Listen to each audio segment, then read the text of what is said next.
যে ইল প্রিপেয়ার, তারা প্রস্তুত নয়। পরের দিকে দেখা গেছিলো ফর্ম ছাপা হয়নি আর বলে দিচ্ছে বিএলও থেকে ফর্ম দেওয়া হবে।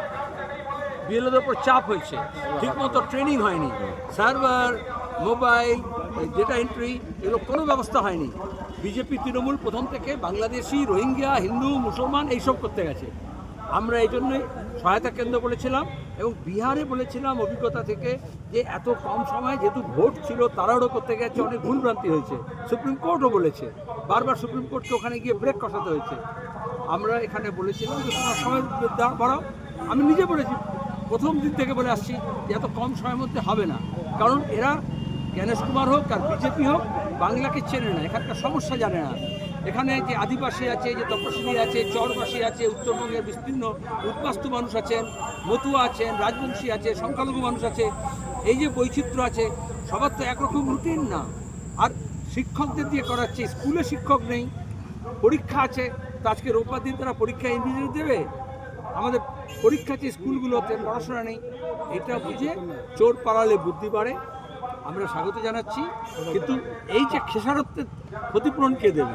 কারণ তাড়াহুড়ো করতে গেলেই তো ভুলভ্রান্তি হবে, তো অনেকেই ভুলভ্রান্তি হয়েছে, তো তাড়াতাড়ি ফর্ম সংগ্রহ করতে হবে বলেছে। আবার মৃত মানুষের ফর্ম ছাপিয়ে দিয়ে দিয়েছে, এত গাধা ওরা। তো আগে তো মৃত মানুষগুলো বাদ দিতে পারতো, সেটা তো দরকার ছিল না। তাহলে সেই ফর্মগুলো বিলি হলো কেচে গন্ডুস, এতে চাপ বাড়তি পড়ে গেল। এই যে চাপে যাদের মৃত্যু হয়েছে বিএলওদের, আগে যদি এটা করতো তাহলে কি এতগুলো মৃত্যু সব দায় স্বীকার করতে হবে রাজ্য প্রশাসনকে, কেন্দ্রীয় প্রশাসনকে এবং ইসিআইকে। কেউ কম যায় না, রাজা রাজা যুদ্ধ হয়, উলু খাগড়া প্রাণ যায়। ইসিআই সিও থেকে এইও পর্যন্ত তারা চাপ দিয়েছে। বিজেপি তৃণমূল এর মধ্যে টানা পোড়েনের মধ্যে দিয়ে দেখে ঠেলে দিয়েছে। এটা মূলত স্ট্রেন। এটা উত্তরপ্রদেশেও মারা গেছে, পরিবারের লোক মারা গেছে। তাহলে সরকারের কাজ ছিল ভোটার লিস্ট ঠিক করা, তারা ঠিক করেনি, ভুলভ্রান্তি ভরা আছে।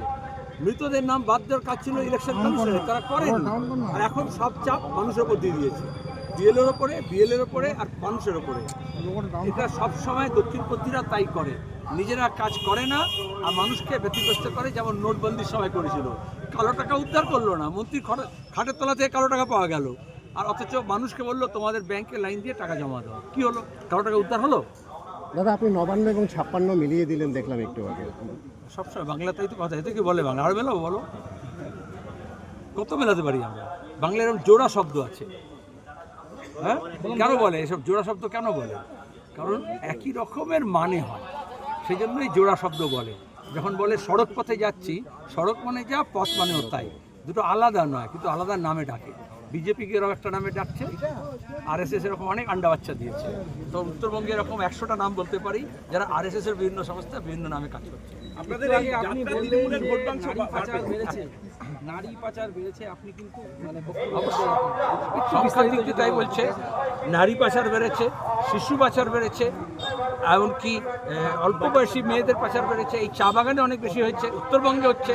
উত্তরবঙ্গে তোমরা জানো না, নতুন কথা, খবর রাখো না, বিজেপির নেতাও ধরা পড়েছে, তৃণমূলের নেতাও ধরা পড়েছে, যারা হচ্ছে এই নারী পাচার কাণ্ডের সঙ্গে যুক্ত ছিল। এখানে তো শিলিগুড়িতে একেবারে প্লেসমেন্টের অফিস খুলে দিয়ে আর মেয়ে পাচার করছিল, সেই ফর্মগুলো অঞ্চল অফিস থেকে বিলি হয়েছিল। তাহলে প্রশাসনের মধ্যে এরা ঢুকে গেছে। কেন্দ্র সরকার হোক, রাজ্য সরকার হোক, তাদের মদত না পেলে, পুলিশের মদত না পেলে গরু পাচারও হয় না, সোনা পাচারও হয় না, কয়লা পাচারও হয় না, নারী পাচারও হয় না। তাহলে আজকে কেন, যখনই অভাব হয়, অপুষ্টি হয়, কাজ যায়, রোজগার থাকে না, তখন এই আঘাতটা মেয়েদের উপরে এবং শিশুদের উপরে পড়ে। এই জন্য যখন আকাল হয়েছিল, শ্যামাপ্রসাদ মুখার্জি যখন খাদ্যমন্ত্রী, যখন এখানে দুর্ভিক্ষে মানুষ মারা যাচ্ছিল, তখন কমিউনিস্ট পার্টি নারী পাচার রোধের কথা বলেছিল এবং মহিলা আত্মরক্ষা সমিতি তৈরি করেছিল। আজকে ওই জন্য মহিলা ব্রিগেড তৈরি করছি আমরা, মানুষকে সজাগ করছি, সতর্ক করছি। বাংলা বাঁচবে না যদি বাংলা মেয়েরা না বাঁচে। তবে কমিশন কালকে তৃণমূলের প্রতিনিধি দলকে বলেছে যে বিএলওদের যে ভাতাটা, সাম্মানিকটা, সেটা অবিলম্বে দিয়ে দিতে, 18,000 টাকাতে এই ভাতা তাদের। কেন বলতে হচ্ছে? আইসিডিএস এর মেয়েদের টেলিফোন দেওয়ার কথা, টাকা পেয়েছে, কিন্তু রাজ্য সরকার চেপে রেখে দিয়েছে। ঘরের টাকা ইনস্টলমেন্ট চেপে রেখে দেয়, বলে আগে একটু ঘুষের টাকা দাও, কাটমানি দাও, তবে দেবো। বিয়ের টাকা দিচ্ছে না সরকারি কর্মচারী। তোমাদের সাংবাদিকদের, আগে সাংবাদিকদের পার্মানেন্ট মাইনে হতো, ওয়েজ বোর্ড হতো, সামাজিক সুরক্ষা ছিল, সব উঠে গেছে। এই জন্য তো বলছি লাল ঝান্ডা বামপন্থাকে ফিরিয়ে আনতে হবে, মানুষের অধিকারকে ফিরিয়ে আনতে হবে। এটা শুধু বিএলওদের প্রশ্ন নয়, যার যা প্রাপ্য সেটা তাকে দিতে হবে। ওরা বলে ভিক্ষে দিচ্ছি, আমরা বলি অধিকার অর্জন করতে হবে লড়াই করে। ইয়ারদেরকে বলছে হলফনামা দিতে হবে, মৃত ভোটার নেই। ইয়ারদেরকে বলা হচ্ছে, কমিশন বলেছে। প্রথমে কমিশনের হলফনামা দেওয়ার কথা, কারণ কেন মৃত মানুষের ফর্ম ছেপেছে এবং বিলি করেছে, এটা তো বেআইনি। তুমি যদি মৃত মানুষের নামে যদি রেশন তোলো তাহলে সেটা বেআইনি হয়। তাহলে ইসিআই যদি ওই ফর্ম ফিল আপ করতে দিয়ে ছেপে দিয়েছে, তাহলে আগে কেন তথ্য জোগাড় করেনি?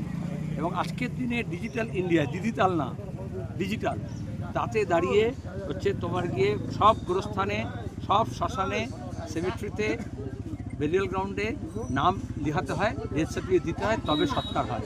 তাহলে সেই নাম্বারটা তো তারা ডেটাটা কালেক্ট করতে পারতো এবং আগে বাদ দিয়ে রাখতে পারতো। তাহলে বিজেপি, তৃণমূল, ইসিআই কেউ চায় না মৃত মানুষকে নামটা বাদ দেওয়া হোক। আর এই জন্য ভোটের আগে যেমন মন্দির মসজিদ বলে, উনি মোদি শ্মশান কি বাত হোক, কবরস্থান কি বাত হোক, কারণ ওদের মৃত মানুষকে নিয়ে কারবার, আর আমাদেরকে জীবন্ত মানুষকে নিয়ে কারবার। এই জন্য আমরা ভোটাধিকার রক্ষার জন্য যাত্রাও করছি আর সহায়তা কেন্দ্রও করেছি। ডায়মন্ড হারবারে 12,000 মৃত ভোটারের নাম রাখার আচ্ছা, আমি শুধু জারি করছি ভোটের কথা। এই ভিডিওটিকে লাইক করুন, আপনার গুরুত্বপূর্ণ মতামত কমেন্টের মাধ্যমে আমাদের জানান এবং আমাদের চ্যানেলের ভিডিও সবার আগে দেখার জন্য ইউটিউবে গণশক্তিকে সাবস্ক্রাইব করুন, ফেসবুকে ফলো করুন এবং শেয়ার করুন আপনার পরিচিতদের মধ্যে। আমাদের চ্যানেলে আপলোড হওয়া ভিডিও নোটিফিকেশন পেতে বেল আইকনটি ক্লিক করতে ভুলবেন না।